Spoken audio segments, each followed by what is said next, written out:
Hello everyone, Manithral here, and welcome to the OSRS update video. And I will apologize first out that I did miss the last update, which was actually the weekend before Christmas. I just didn't realize they were going to release something on a Friday, so I do apologize for that. I will be more diligent in future updates with them. However, today marks the Soul Wars release and the 20th anniversary event. So kind of a double whammy for today, which is actually pretty huge. So the requirements to even enter Soul Wars, and if you're not familiar with where Soul Wars is, because maybe you're an OSRS player from the start, the Soul Wars portal is in Edgeville, and it's right below the bank, right north eastish. Well, actually, I should say it's east of the White Wolf Mountain. So right in that area, right kind of north. It's in that decrepit looking old church, if you will, that has the yew trees and the thorns. That'll be its location for that. So if you do have access to it, of course, to be able to play it, you'll need a total level of 500 or higher, a combat level of 40 or higher, and old school RuneScape membership, or just basically RuneScape membership. So to access it, like I said, you just have to be able to go to that Edgeville, which is south of Edgeville. There's also the Ferox Enclave, apparently, with this one. And there's also the minigame teleport, so it's automatically added onto that, so that is pretty freaking sweet. So Nomad is going to be now canon with this, so that is absolutely fantastic. Nomad is quite a popular character in RS3. So there is new music tracks. Sorry, I had to take a drink there. And here is actually the map layout of what is called the Isle of Souls. So you'll notice when you do enter, you'll be in the Soul Wars lobby. That is where you will be essentially at majority of the time. Well, I'd say half the time, not majority. Majority of your time will actually be spent in the arena itself. Whether you are assigned to the avatar creation or destruction is either up to you, or if you pick random. Because I remember random is a thing. And it is actually kind of nice to have the random capability. But starting the game, so once you go through the tutorial from Nomad, you'll be waiting in the lobby. You can choose red or blue team, respectively. So there actually is no random, apparently. Oh, yes, there is. The green portal is just to whoever needs the team members. So it's kind of random with that one. But when the game begins, you'll be given a special cape with your team colors to help identify, who's ally and who's enemy. Although you can access the Isle of Souls of any member's world, you'll only be able to enter the waiting room and start the minigame on the designed Soul Wars worlds, which is World 320 and 350. So, to actually play the minigame, you need to go to World 320 or 350. So that's actually something to keep in mind. Games do last for about 15 minutes. So another thing too is that the count is up to, I believe, 60 players. It doesn't say how many the minimum is actually required. But it does say if the red team has 40 players and the blue team has 60, 40 from each side will go in. So that's why it's actually kind of nice just to go to the green portal, because then that kind of more assures that you'll more than likely be able to get in. Now, once you're in, the red team has the avatar of destruction, while the blue team has the avatar of creation, and the pictures are actually depicted right here. Bases are pretty simple. You have your supplies that you can get. There is a graveyard, because if you do die, you can go back to the graveyard and keep participating. Your base will also have your avatar, so that basically your boss that you are both trying to protect and destroy the other one's team. So, getting rid of the other team's avatar is basically win, but there is other ways of winning as well. If each side is at a stalemate, there is ways of winning. But there's also barricades, so people can set those up. The other team does get points, however, for destroying barricades. Not a significant amount, but sometimes it only takes one little point. So these are things to keep in mind. And this is the team bases right here, and it actually shows each one. The top one is the blue, and this one right here is the red team, which is the destruction. It also shows the graveyards here too, which is actually right by the avatar, so if you guys are in trouble, you can kind of run out and get to it. There is two,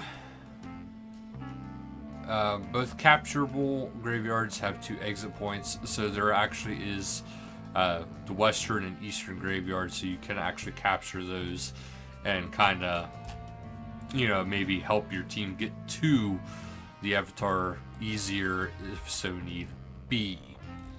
There is a soul obelisk and soul fragments, which that is in the center right here.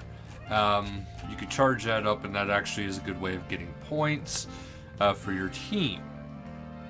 Rewards, there is zeal, that's the currency you'll be using, but it is rewarded by killing opposing players, healing fellow team members, burying bones, sacrificing soul fragments at the soul obelisk, dealing damage to the opposing team's avatar, capturing graveyards, or the soul obelisk. So there is many ways to get zeal and many ways to get points for your team.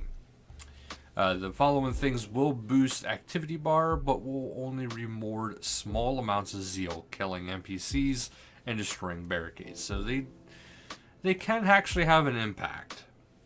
It just depends on you and how the match is going.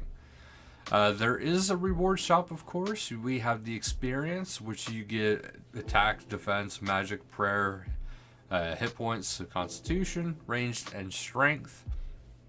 There is an imbue shop. Currently, it only shows the Berserker ring.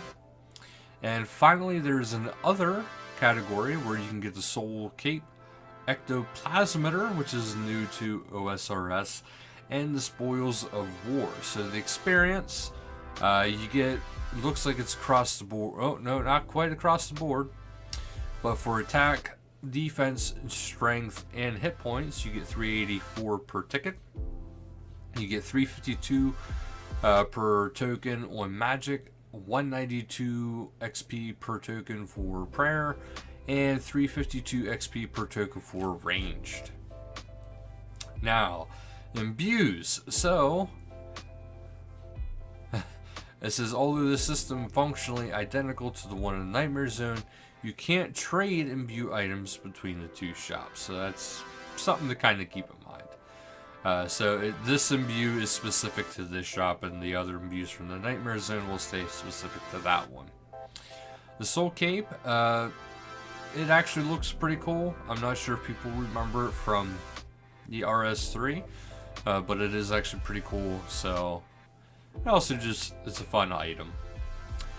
And then there's the Ectoplasmider. So what this does, it'll give you prayer XP when killing ghostly creatures. The XP given scales with the HP of the creature in question. But you do need 40 prayer to be able to purchase this. So that's something to keep in mind. So there's the War, Spoils of War prize, which is the Lucky Dip.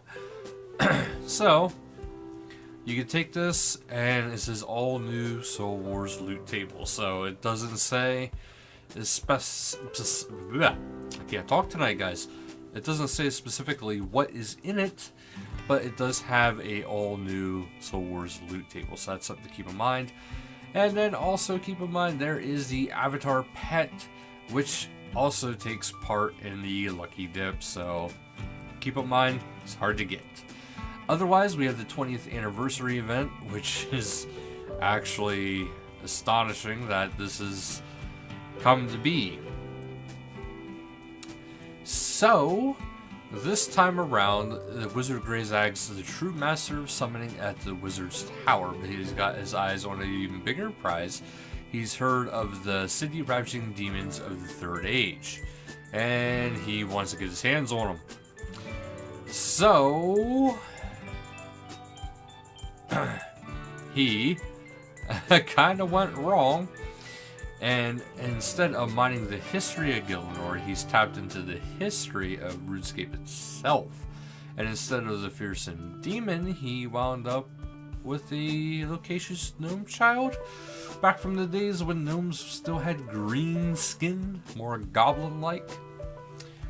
So, prepare to escort this lurid visitor around the oldest areas of RuneScape, addressing some of the longest standing mysteries of the world. Why does hands always turn right?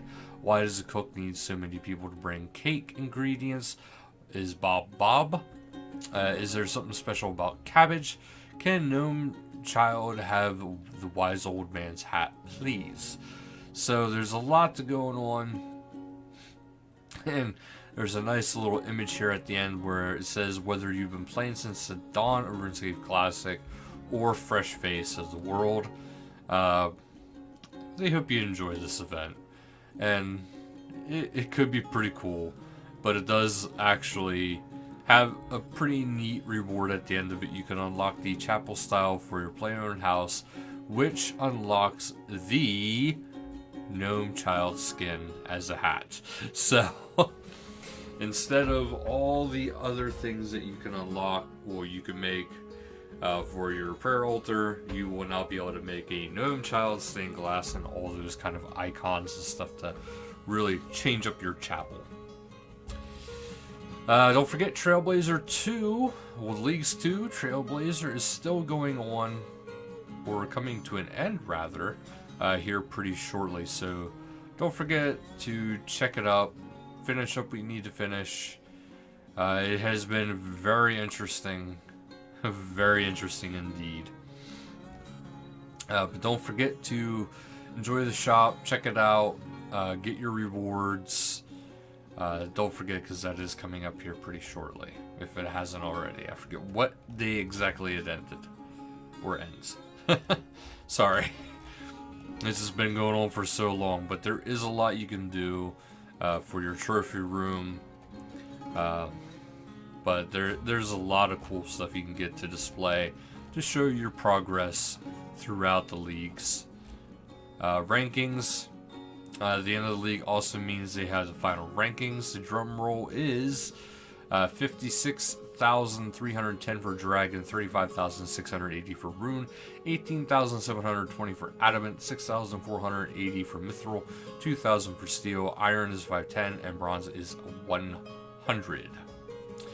But just in case, in other news, there's also the official merch store update. Don't forget to check that out. There's also some very rare exclusives just for the RS20 anniversary, which some of it is pretty sweet and pretty epic. And there's also some exclusive pins, and you name it, there's a lot of exclusives.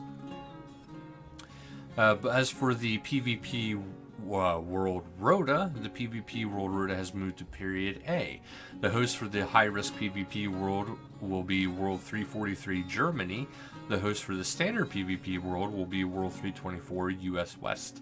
The host for the free-to-play PvP World is 117 US East. The members-only LMS World will be World 333 UK. The free-to-play LMS World will be 469 US East.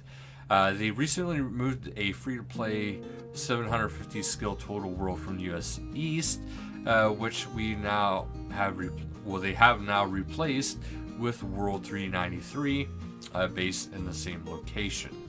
They're adding a US East high-risk world 474, as they already have UK and AUS ones as well.